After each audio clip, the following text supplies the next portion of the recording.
ഇന്നത്തെ സ്പെഷ്യൽ എന്താണെന്ന് നോക്കാണ്. ഇന്നെന്താ ഊണിന് നല്ല ചെമ്മീൻ കറി,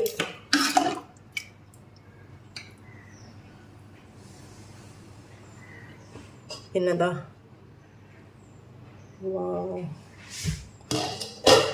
പാർട്സ് വരട്ടി വെച്ചത്, നല്ല ബിരിയാണി ഉണ്ടാക്കിയ ബാക്കി കുറച്ച് പീസ് ഉണ്ടായിട്ടുണ്ട്, എല്ലാം കൂടെ ഇട്ട് വരട്ടിയതാണ്. നല്ല സ്മെല്ലൊക്കെ വരുന്നുണ്ട്.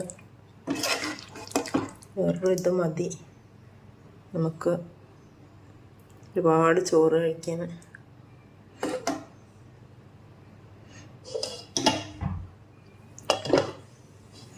ഇനി അടുത്തത്